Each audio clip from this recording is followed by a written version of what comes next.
ಓಂ ಶ್ರೀ ಗುರುಭ್ಯೋ ನಮಃ. ವಕ್ರತುಂಡ ಮಹಾಕಾಯ ಕೋಟಿ ಸೂರ್ಯಸಮಪ್ರಭಾ ನಿರ್ವಿಘ್ನಂ ಕುರುಮೇ ದೇವೋ ಸರ್ವಕಾರ್ಯೇಷು ಸರ್ವದಾ. ನಾನು ವಿದ್ವಾನ್ ಕುಮಾರಸ್ವಾಮಿ ಎಂ.ಎ. ಆಚಾರ್ಯ, ಹರಿಹರ ವೇದ ಬ್ರಹ್ಮ ಗುರುಕುಲ ವತಿಯಿಂದ ಈ ದಿನದ ಕಾರ್ಯಕ್ರಮ ಅತ್ತೆ ಮತ್ತು ಸೊಸೆಯಂದರು ಮನೆಯಲ್ಲಿ ಮನಸ್ತಾಪಗಳು ಯಾಕೆ ಆಗ್ತಾ ಇದೆ ಅನ್ನೋದ್ರ ಬಗ್ಗೆ. ಇದು ಎಲ್ಲರ ಮನೆ ದೋಸೆ ತೂತು ಅನ್ನೋ ರೀತಿ ಇದು ಎಲ್ಲರ ಮನೆ ಸಮಸ್ಯೆ ಆಗಿದೆ. ಇವತ್ತು ನಮ್ಮಲ್ಲಿ ಬಂದರೆ ಫಸ್ಟ್ ಕಾರಣ ಅದೇ ಆಗಿರುತ್ತೆ. ಇಲ್ಲಿ ಅತ್ತೆ ಅಂದರೆ ಅವರು ಸೊಸೆಯಾಗೆ ಬಂದವರು, ಇವರು ಸೊಸೆಯಾಗೆ ಬಂದವರು. ಇಲ್ಲಿ ತಂದೆ ತಾಯಿಗಳ ಮನೋಭಾವನೆಗಳು, ಮಕ್ಕಳ ಮನೋಭಾವನೆಗಳು ಯಾವ ರೀತಿ ಇರಬೇಕು ಅದನ್ನು ತಿಳಿಸ್ಕೊಡ್ತಾ ಇದ್ದೀನಿ ಇವತ್ತು. ನೋಡಿ, ನಾವು ಒಂದು ಮರ ಬೆಳೆಸ್ತೇವೆ, ಬೆಳೆಸಿ ಅದರ ಫಲವನ್ನು ಅನುಭವಿಸೋಕೆ ಬೆಳೆಸಲ್ಲ ನಾವು, ಅದನ್ನು ಯಾರೋ ಇನ್ನೊಬ್ರು ಅನುಭವಿಸ್ತಾರೆ. ಆ ರೀತಿ ಗಂಡು ಹೆಣ್ಣು ನಾವು ಮಗಳನ್ನ ಬೆಳೆಸಿದ್ದೇವೆ, ಮಕ್ಕಳನ್ನ ಬೆಳೆಸಿದ್ದೇವೆ ನಾವು. ಅದನ್ನು ಹಂಗಿರಬೇಕು, ಹಿಂಗಿರಬೇಕು, ಹಿಂಗೆ ಆಗಬೇಕು, ನಮ್ಮ ಕರ್ತವ್ಯವನ್ನು ನಾವು ಮಾಡಿದ್ದೇವೆ. ತಂದೆ ತಾಯಿಯರು, ಅತ್ತೆಂದಿರು ದಯವಿಟ್ಟು ಈ ವಿಷಯಗಳನ್ನ ತಿಳ್ಕೋಬೇಕು. ಏನಂದರೆ, ನಾವು ಇವ್ರನ್ನ ಬೆಳೆಸೋ ಕರ್ತವ್ಯ ಅಷ್ಟೇ. ನನಗೆ ಇವ್ರು ನೋಡ್ಕೊತಾರೆ, ಅವ್ರು ನೋಡ್ತಾರೆ ಬೇಡ. ನಮ್ಮ ನೋಡ್ಕೊಳಕ್ಕೆ ದೇವ್ರಿದ್ದಾನೆ. ನಾವು ಇನ್ನೊಬ್ಬರ ಕಡೆ ಕೈ ಒಡ್ಡಿ ಅವ್ರ ಕಡೆ ಇಸ್ಕೊಂಡು ಜೀವನ ನಡೆಸೋಂಥದ್ದು ಬೇಡ. ನಮ್ಮ ಜೀವನವನ್ನು ನಾವೇ ನಡೆಸೋ ರೀತಿ ನಮ್ಮ ಕೈ ಕಾಲು ಶಕ್ತಿ ಕೊಟ್ಟು ದೇವರ ಅನುಗ್ರಹ ಕೊಡು ಅಂತ ಕೇಳ್ಕೊಳ್ಳಿ. ನಮಗೆ ಮಗಳು ನೋಡ್ತಾ ಇಲ್ಲ, ಸೊಸೆ ನೋಡ್ತಾ ಇಲ್ಲ, ಮಗ ನೋಡ್ತಾ ಇಲ್ಲ, ಯಾರನ್ನ ನೋಡೋಂಥ ಅವಶ್ಯಕತೆ ಇಲ್ಲ. ಕರುಣಾಮಯಿ ದೇವರು ಎಲ್ಲರನ್ನೂ ಸಲುತ್ತಾನೆ, ಎಲ್ಲರಿಗೂ ಕಾಪಾಡ್ತಾನೆ. ಆದ್ದರಿಂದ ನೀವು ನಮಗೆ ನನ್ನ ಸೊಸೆ ನೋಡ್ತಾ ಇಲ್ಲ ಸ್ವಾಮಿ, ನನ್ನ ಮಗ ನೋಡ್ತಾ ಇಲ್ಲ, ಅವ್ರು ಯಾಕೆ ನೋಡೋದು? ನಮ್ಮ ದೇವರಿದ್ದಾನೆ ನೋಡೋಕ್ಕೆ.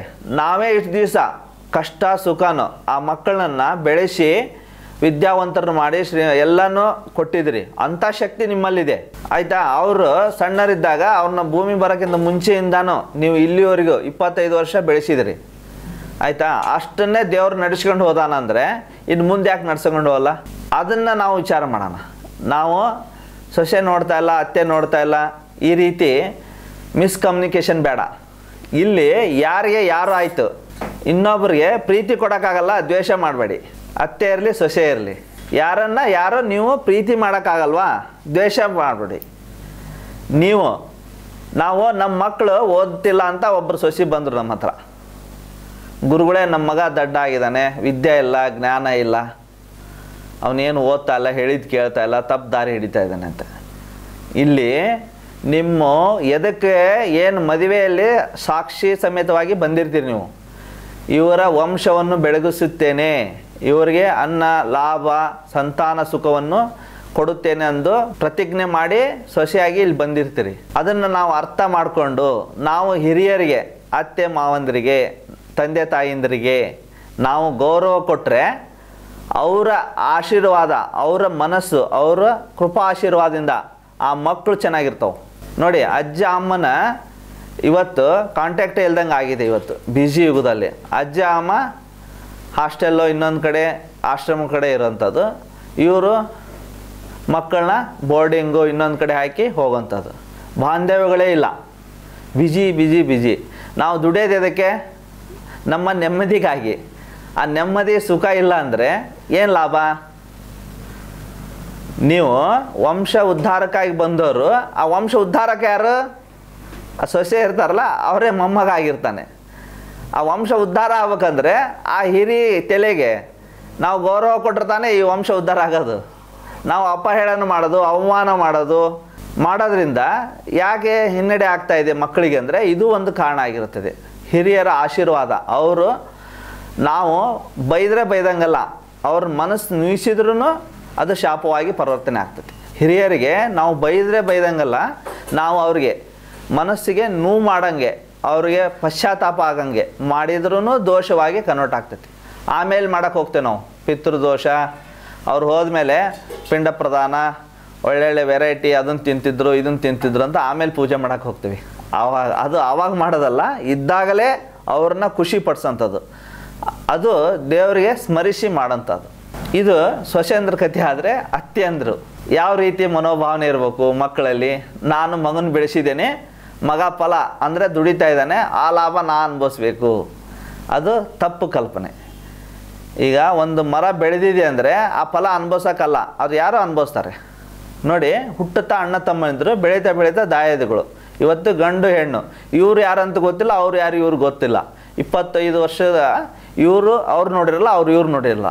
ನೋಡ್ರಿ ಬಾಂಧವ್ಯ ಹೆಂಗಿದೆ ಅನ್ನೋದು ಅರ್ಥ ಮಾಡ್ಕೋಬೇಕು. ಅವರು ಎಲ್ಲಿಂದ ಬಂದಿರಲ್ಲ, ಸಪ್ತಪದಿ ಅಂದರೆ 7 ಜನ್ಮಗಳ ಬಂಧನ. ಹೆಂಡತಿ ಯಾವಾಗ ಬಂದಿರ್ತಾಳೆ ಅಂದರೆ 7 ಜನ್ಮದ ಬಂಧನ ಆಗಿರುತ್ತೆ. ಇವತ್ತು ಒಂದೇ ದಿನ, ಇವತ್ತೇ ನಾಳೆ ಹಿಂದಿನ ದಿನ ಆಗಿ ಬಂದಿರಲ್ಲ. ನಾವು ಉದಾಹರಣೆಯಾಗಿ ನೋಡ್ಬೇಕಂದ್ರೆ, ಇವತ್ತು ಒಂದು MLAನ ಯಾರೋ ಒಬ್ಬರು ಮದುವೆ ಆಗಿದ್ರು ಅಂತ ತಿಳ್ಕೊಳ್ಳಿ. ಅವ್ರೇನಾದರೂ ತೊಂದರೆ ಆಗಿ ಅವ್ರಿಗೆ ಅನಾರೋಗ್ಯ ಆಯಿತು, ಇನ್ನೊಂದು ಆಯಿತು, ತೊಂದರೆ ಆದರೆ ಆ ಪೋಸ್ಟ್ ಇವ್ರು ಸಿಕ್ಬಿಡುತ್ತೆ. ಮತ್ತು ಗಂಡ ಹೋದ್ಮೇಲೆ ಅವ್ರಿಗೆ ಪಗಾರ ಪೆನ್ಷನ್ ಸಿಗೋಂಥದ್ದು ಯಾಕೆ ಸಿಗುತ್ತೆ? ಇವರ ಲಾಭವನ್ನು ಅನುಭವಿಸೋ ಯೋಗ ಅದೃಷ್ಟ ಅವರಲ್ಲಿ ಇರುತ್ತೆ. ಸಮಾನತೆ ಯೋಗ. ನೋಡಿರಿ, ಒಂದು MLA ಏನಾರ ಹೆಚ್ಚು ಕಡಿಮೆ ಆದರೆ ಆ ಹೆಂಡತಿನೇ MLA ಆಗಿಬಿಡ್ತಾಳೆ. ಹೆಂಗಾಯಿತು? ಸುಮ್ಮನೆ ಆಗಿಬಿಡ್ತಾ? ಆ ಗ್ರಹಗತಿಗಳು ಬಲ ಇಲ್ದಾನೆ ಆಗಿಬಿಡ್ತಾ? ಆ ಸರ್ಕಾರಿ ಯೋಗ ಅನುಭವಿಸೋದು ಅವ್ರ ಗ್ರಹಗತಿ ಇರ್ಬೇಕು ತಾನೆ. ಆ ಗ್ರಹಗತಿಯಲ್ಲಿ ಇದ್ದಾಗ ತಾನೇ ಅವರು ಸುಖ ಲಾಭ ಅನುಭವಿಸೋಕೆ ಬರೋದು. ನೋಡಿ, ಅವ್ರ ಹೆಂಡತಿ ಸೊಸಿ ಯಾರೋ ಬಂದರು ಅಂತಲ್ಲ, ಅವರ ಅದೃಷ್ಟವನ್ನು ಲಾಭವನ್ನು ಅನುಭವಿಸೋದು ಯೋಗ ಅವರಲ್ಲಿ ಹಣೆ ಬರದಲ್ಲಿ ಬರೆದಿರ್ತಾನೆ ದೇವರು. ಆ ಯೋಗ ಇಟ್ಕೊಂಡೇ ಬಂದಿರ್ತಾರೆ ಅವರು. ಸುಮ್ಮನೆ ಯಾರೋ ಬಂದ್ರು ಅಂತ ನೀವು ತಿಳ್ಕೊಳೋದು, ಯಾರೋ ಬಂದ್ರಂತ ಇವ್ನು ಅನ್ಕೊಳೋದು. ನೋಡಿ, ನಿಮ್ಮ ಮಕ್ಕಳು ಓದ್ತಾ ಇಲ್ಲ, ತಪ್ಪು ದಾರಿ ಹೋಗ್ತಾ ಇದ್ದಾರೆ ಅಂದರೆ ನಿಮ್ಮ ಹಿರಿಯರಿಗೆ, ನಿಮ್ಮ ಅತ್ತೆ ಇರ್ಬೋದು, ತಂದೆ ತಾಯಿ ಇರ್ಬೋದು, ಮಾವ ಇರ್ಬೋದು, ಅವರಿಗೆ ಗೌರವ ಕೊಟ್ಟರೆ ನಿಮ್ಮ ಸಂತಾನ ಮಕ್ಕಳು ಉದ್ಧಾರ ಆಗ್ತವೆ. ನೀವು ವಂಶ ಬೆಳಗಾಕ್ ಬಂದಿದ್ದೀರಿ ಆಯಿತಾ? ವಂಶಸ್ಥರಿಗೆ ಬೈದು ವಂಶ ನಮ್ಮದು ಉದ್ಧಾರ ಆಗಲಿ ಅಂದರೆ ಹೆಂಗಾಗುತ್ತೆ?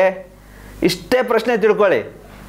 ಅದಕ್ಕಾಗಿ ನಿಮ್ಮ ಹಿರಿಯರಿಗೆ, ಅತ್ತೆ ಇರ್ಬೋದು, ಮಾವ ಇರ್ಬೋದು, ತಂದೆ ತಾಯಿ ಇರ್ಬೋದು, ಇವ್ರ ಅತ್ತೆ ಇರ್ಬೋದು, ಅವ್ರ ಅತ್ತೆ ಇರ್ಬೋದು, ಗಂಡು ಇರಲಿ ಹೆಣ್ಣಿರಲಿ, ಎಲ್ಲರೂ ಸಮಾನತೆ ಗೌರವಿಸಿ ಪೂಜಿಸಿ ಇರೋವರೆಗೂ ಅವರ ಸೇವೆಯನ್ನು ಮಾಡಿ ಅದರಿಂದ ಅವರ ಆಶೀರ್ವಾದವನ್ನು ಪಡೆದ್ರೆ ನಿಮ್ಮ ಜೀವನ ಸುಖಮಯ ಆಗುತ್ತದೆ. ನಾವೇನೋ ಯಾವುದನ್ನು ಕಟ್ಕೊಂಬರಲ್ಲ, ಕಟ್ಕೊಂಡು ಹೋಗಲ್ಲ. ಎಲ್ಲರೂ ಈ ಭೂಮಿಯಲ್ಲೇ ತಂದು ಈ ಭೂಮಿಯಲ್ಲೇ ಬಿಟ್ಟು ಹೋಗೋಂಥದ್ದು. ಯಾವುದೂ ಶಾಶ್ವತ ಅಲ್ಲ, ಯಾವುದು ಕಟ್ಕೊಂಡು ಬಂದಿಲ್ಲ, ಕಟ್ಕೊಂಡು ಹೋಗಲ್ಲ. ಎಲ್ಲ ಇಲ್ಲೇ ಹುಟ್ಟು ಇಲ್ಲೇ ಸಾವು. ನಾವು ಬರುವಾಗ ಹೆಂಗೆ ಬಂದಿರ್ತೇವೆ ಅದೇ ರೀತಿಯಲ್ಲಿ ಹೋಗುವಾಗ ಹೋಗುತ್ತೆ. ಯಾವುದು ಒಂದು ಚಿನ್ನ ನೀಡಲ್ಲ, ಯಾವ ಆಸ್ತಿನೂ ಇರಲ್ಲ, ಹೆಸರಿಗೆ ಅಷ್ಟೇ. ಇದನ್ನೆಲ್ಲ ನಾವು ವಿಚಾರ ಮಾಡಿದರೆ, ಇದನ್ನು ಎಲ್ಲ ಋಷಿಮುನಿಗಳು ತತ್ವದಲ್ಲಿ ವಿದ್ವಾಂಸರು ತಿಳಿಸಿದ್ದಾರೆ ಆಲ್ರೆಡಿ. ಅದನ್ನು ನಾವು ಓದಿರಲ್ಲ ಅಷ್ಟೇ, ಅವ್ನು ತಿಳ್ಕೊಂಡು ಓದಿದರೆ. ಅದಕ್ಕೆ ಮಹಾಭಾರತ, ಪುಣ್ಯಕಥೆಗಳು, ಹರಿಕಥೆಗಳು ಇಂಥವುಗಳ ಜಾಸ್ತಿ ನೋಡಬೇಕು. ನಾವು ನೋಡೋದು ಏನಿದೆಯಲ್ಲ ಅದೇ ನಮ್ಮ ಮನೋಭಾವನೆ ಆಗಿದೆ ಇವತ್ತು. TV ಮಾಧ್ಯಮ ಇರೋದು, ಮೊಬೈಲಲ್ಲಿರ್ಬೋದು. ಈಗ ಒಳ್ಳೆಯದು ಕೆಟ್ಟದ್ದು ತೋರಿಸ್ತಾರೆ, ಆದರೆ ನೀವು ನೋಡೋದು ನಮ್ಮ ಬಟನ್ ನಮ್ಮ ಕೈಯಲ್ಲಿದೆ. ಒಳ್ಳೆಯದನ್ನು ಆಯ್ಕೆ ಮಾಡ್ಕೊಳ್ಳಿ, ಒಳ್ಳೆಯದು ನೋಡಿ, ಒಳ್ಳೆಯ ಜ್ಞಾನ ಮಾಡಿ, ಮೆಡಿಟೇಷನ್ ಮಾಡಿ, ಒಳ್ಳೆಯ ಭಕ್ತಿಗೀತೆಗಳನ್ನು ಕೇಳಿ, ಒಳ್ಳೆಯ ಹರಿಕಥೆಗಳನ್ನು ಕೇಳಿ. ಇಂಥವೆಲ್ಲ ಒಳ್ಳೆಯ ಆಲೋಚನೆಗಳು, ಒಳ್ಳೆಯ ಮನಸ್ಥಿತಿ ಇದ್ದರೆ ಒಳ್ಳೆಯ ಜ್ಞಾನನೂ ಬರುತ್ತೆ, ನಿಮ್ಮ ಸಂಸಾರನೂ ಶುದ್ಧವಾಗಿರುತ್ತೆ. ಅದನ್ನು ಬಿಟ್ಕೊಂಡು ನಾವು ನೋಡೋದು ಕ್ರೋಧ, ಕೋಪಗಳು, ಹೊಡೆದಾಟಗಳು, ಇನ್ನೊಬ್ಬರಿಬ್ಬರು ಕೊಲೆ ಮಾಡೋಂಥದ್ದು, ಇನ್ನೊಂದು ಸಮಸ್ಯೆಗಳು, ಇವೆಲ್ಲ ನೋಡಿ ನೋಡಿ ಕ್ರೋಧಗಳು ಇವೇ ಹೆಚ್ಚು ನಮ್ಮ ಮೈಂಡಲ್ಲಿ ತುಂಬ್ಕೊತಾ ಇದ್ದೀವಿ. ಆಕ್ರೋಶ. ನಾವು ಅಶಾಂತಗೊಂಡ್ರೆ ಇಡೀ ಮನೆಯೇ ಅಶಾಂತಿ ಆಗಿರುತ್ತೆ. ಫಸ್ಟ್ ನಾವು ಶಾಂತವಾಗಿರಬೇಕು. ಅದಕ್ಕೆ ಬಸವಣ್ಣವ್ರು ಹೇಳಿದ್ದು, ಜಗತ್ತು ಸರಿಪಡಿಸ್ಬೇಡ, ನೀ ಸರಿ ಆಗು ಅಂತ. ಅದಕ್ಕೋಸ್ಕರ ನಾವು ಸರಿಯಾಗಿ ನಮ್ಮ ಮನಸ್ಥಿತಿಯನ್ನು ಕಂಟ್ರೋಲ್ ಇಟ್ಕೊಂಡ್ರಿ. ನೋಡಿರಿ, ಸೊಸೆ ಅಂದರೆ ಲಕ್ಷ್ಮಿ ಇದ್ದಂಗೆ. ನೋಡಿರಿ, ಆಕೆ ಮುನಿಸ್ಕೊಂಡ್ರೆ ನಿಮ್ಮ ಮನೆ ಬರೋ ದುಡ್ಡು ಬರಲ್ಲ. ಇಲ್ಲಿ ಹೆಂಡತಿ ಆಕೆ ಸಂತಾನ ಲಕ್ಷ್ಮಿ, ಧನಲಕ್ಷ್ಮಿ, ಧಾನ್ಯಲಕ್ಷ್ಮಿ ಎಲ್ಲ ಹೇಳ್ತೇವಲ್ಲ, ಆಕೆನೇ ಆಗಿ ಬಂದಿರ್ತಾಳೆ. ನಾವು ಈ ಒಂದು ಸಂಸಾರ, ಈ ಮನೆಯನ್ನು ಗೆಲ್ಲಕ್ಕಾಗಿಲ್ಲ ಅಂದರೆ ಜಗತ್ತನ್ನ ಹೆಂಗೆ ಗೆಲ್ಲಕ್ಕಾಗುತ್ತೆ? ಇದು ಅರ್ಥ ಮಾಡ್ಕೊಡ್ಬೇಕಂಥದ್ದು. ಅದಕ್ಕೆ ನಮ್ಮ ಮನೆಯನ್ನು, ಮನಸ್ಸನ್ನು, ನಮ್ಮ ಕುಟುಂಬವನ್ನು ಫಸ್ಟು ಹೆಂಗೆ ಗೆಲ್ಲಬೇಕು, ಆಮೇಲೆ ಜಗತ್ತು ಗೆಲ್ಲೋಣ. ನಾವೆಲ್ಲನೂ ಜಗತ್ತಿಗೆಲ್ಲ ಸಮರ್ಪಣೆ ಮಾಡೋಕ್ಕೆ ಹೋಗ್ತಾ ಇರ್ತೀವಿ. ಆದರೆ ಮನೆಯಲ್ಲಿ ಒಬ್ರಿಗೊಬ್ರು ಟೈಮ್ ಕೊಡೋಲ್ಲ, ಒಬ್ರೊಬ್ರು ಮಾತಾಡಿಸ್ತಾ ಇಲ್ಲ. ಈ ಮಿಸ್ಕಮ್ಯುನಿಕೇಷನ್, ಮಾತುಗಳು ಇಲ್ದಾನೆ ಈ ರೀತಿ ಆಗ್ತಾಯಿದ್ದೆವು. ಹಿಂದೆ ಹಳ್ಳಿಗಳ ಕಡೆ ಕುತ್ಕೊಂಡು ಆರಾಮಾಗಿ ಸಮಾಲೋಚನೆಗಳು ಮಾಡ್ತಿದ್ರು. ಹಿರಿಯರು, ಮೊಮ್ಮಕ್ಕಳು, ಮಕ್ಕಳು ಕುತ್ಕೊಂಡು ಕೂಡು ಕುಟುಂಬದಲ್ಲಿ ಎಲ್ಲರೂ ಒಬ್ರನ್ನೊಬ್ರು ಅರ್ಥ ಮಾಡ್ಕೊಳೋದು. ಅವರ ಅತ್ತೆಮ್ಮ, ಚಿಕ್ಕಮ್ಮ, ದೊಡ್ಡಮ್ಮ ಈ ರೀತಿ ಕೂಡು ಕುಟುಂಬಗಳು ಇರ್ತಿದ್ವು. ಅವ್ರು ನೋಡಿಕೊಂಡು ಅವ್ರ ಸಂಪ್ರದಾಯಗಳನ್ನು ಪಾಲನೆ ಮಾಡಿಕೊಂಡು ತುಂಬ ಸುಖವಾಗಿದ್ದರು. ಇವತ್ತು ಯಾಕೆ ಈ ರೀತಿ ಎಲ್ಲ ಗೊಂದಲಮಯ, ಎಲ್ಲ ಟೆನ್ಷನ್ ಯಾಕೆ ಆಗ್ತಾಯಿದೆ ಅಂದರೆ ಇದೆಲ್ಲ ಕಾರಣ ಆಗಿರುತ್ತದೆ. ಇದನ್ನೆಲ್ಲ ತಿಳ್ಕೊಂಡು ನಾವು ನಮ್ಮ ಮನಸ್ಸಿಗೆ ನೆಮ್ಮದಿ ಶಾಂತಿಯನ್ನು ಹೆಂಗೆ ಪಡಿಬೇಕು, ಗುರು ಹಿರಿಯರಿಗೆ ಹೆಂಗೆ ಗೌರವಿಸಬೇಕು, ನಾವು ಯಾವ ಮನೋಭಾವನೆಯಲ್ಲಿ ಇರಬೇಕು, ಅವರು ಯಾವ ಮನೋಭಾವನೆಯಲ್ಲಿ ಇರಬೇಕು. ಹಿರಿಯರು ಅಂದ್ರೇನು? ನಾವು ದೇವ್ರ ಪೂಜೆ ಮಾಡೋದಲ್ಲ, ಹಿರಿಯರಿಗೆ ಸೇವೆ ಮಾಡೋದೇ ಪೂಜೆ ಆಗಿರುತ್ತದೆ. ಇಷ್ಟು ಹೇಳಿ ಈ ಕಾರ್ಯಕ್ರಮವನ್ನು ಮುಗಿಸ್ತಾ ಇದ್ದೇನೆ. ಹರಿಹರ ವೇದ ಬ್ರಹ್ಮ ಗುರುಕುಲ ವತಿಯಿಂದ ಧನ್ಯವಾದಗಳು.